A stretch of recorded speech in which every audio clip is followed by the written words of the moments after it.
Hello everybody and welcome to TradeStation's Market Review. My name's Simon Clarke from Trade with Precision, and I'll be discussing a general review of some of the most interesting markets and trends that I'm keeping a close eye on this week. Now, before I take a look at the live markets, I just want to tell you about the webinar that we're running this week. If you come across to the TradeStation International website, then come up to the webinars tab here and then click on live webinars on the left hand side, you'll come to the schedule page here and you'll find all of the webinar programs that we're running with the dates and the topics in more detail. So if we just click on this week's webinar, this week's session is Predictive Technical Analysis Techniques. Now, as the name suggests, what we're going to be looking at and focusing on here is some of the unique ways that we use modern technical analysis to be able to use them as leading indicators. In other words, help us to be able to build trading decisions ahead of time. The webinar is completely free of charge to join. Once you come to the page, you can just fill in your details here and you can register to join for that program. Okay, so let's take a look at the live markets now, and first off, let's do a quick review of the markets that I was focusing on last week. Now, the first one was the mini Dow future, or in fact the US stock markets as a whole. What I was looking for was the markets to be breaking out. Certainly the mini Dow, I was looking for the market to be breaking out of this sort of range and certainly sort of moving on to make new highs. The reason I was looking for this was the fact that the NASDAQ was leading. In fact, what's happened here with the mini Dow, the market's just continued to do pretty much the same as it always has. It's sort of just tended to consolidate underneath this level. In fact, I could probably sort of move that level up a little bit more, probably around make it sort of more of a round number up here to around sort of the 18,100 area. But we can see that the mini Dow is certainly underneath that area. Now, the reason for looking at this was the NASDAQ. So if I come and take a look at the NASDAQ, last week the NASDAQ had broken out of its level and it was up here at the high.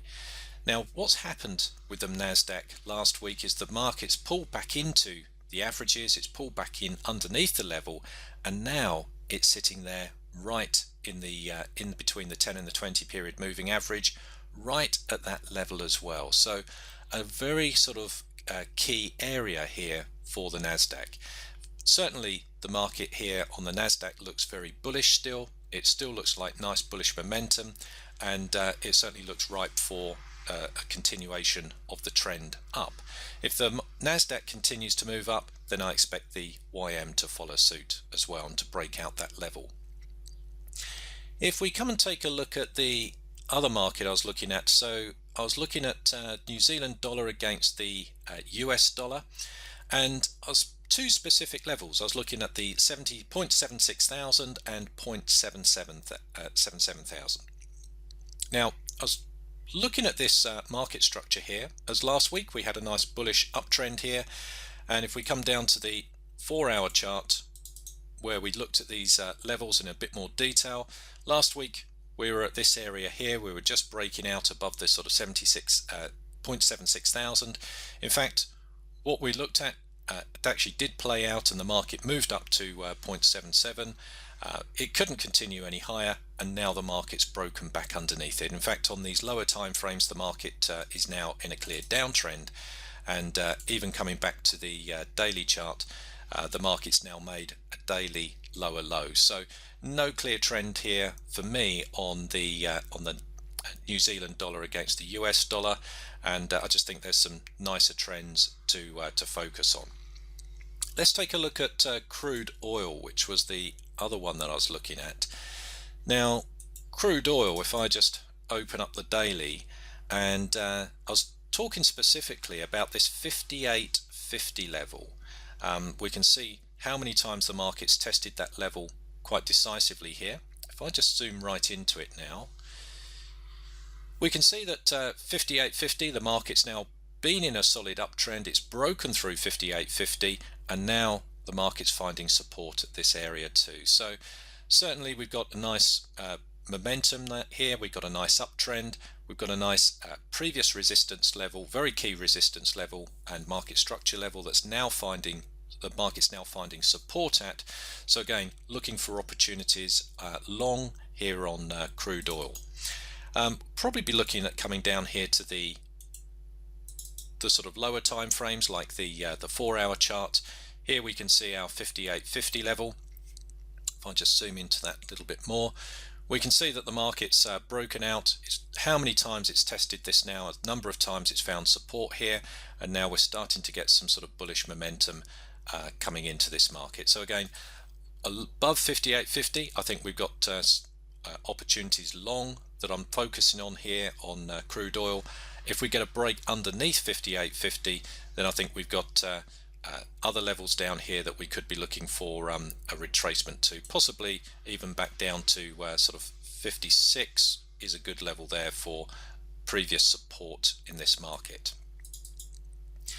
So let's take a look at another market here. Now this week Aussie yen is looking rather interesting to me. So if I take a quick look at some of these higher time frames, if we look at the monthly chart, we can see this market's had some nice market structure around the 90 level. If anything, the market's found support here, and we're starting to get some bullish momentum moving off this level.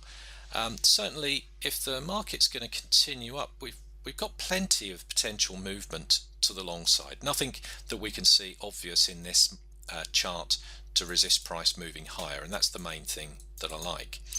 If we come down to the weekly, we can start to see a bit more structure here. Now there's two levels that I've marked in here. We've got our 90 level, and now we can see that there's certainly something around 96 where the market's found resistance in the past. Now at this moment in time, we've got a nice structure of an uptrend here on the weekly. The market's tested 96 before, and now we're starting to move back up towards it. So I think a retest of 96 for me is something that I'm looking for, and then maybe a break above this. We've got well, pretty much not a lot in the way for a move higher. So let's come down to the daily chart, and if we look at the structure here more clearly on the daily, if I just zoom out at this, first of all, just to give you a context of these levels, we can see how many times 96 has been tested in the past and how many times 94 have been tested.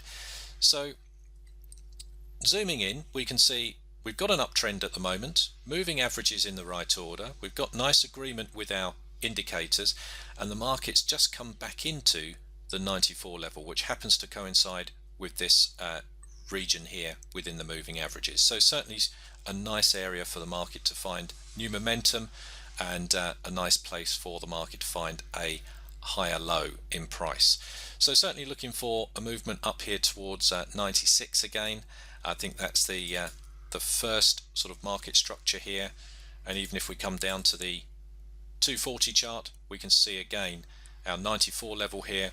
We can see that the market sort of found support here certainly a number of times, and now we're starting to get some momentum coming through back into this market again. So again, looking for opportunities long on Aussie yen, as long as we can stay above 94 for potential moves up towards the 96 level up here as a first base. So those are the markets that I'm keeping a close eye on at the moment. I hope it helps, and look forward to speaking to you soon. Bye for now.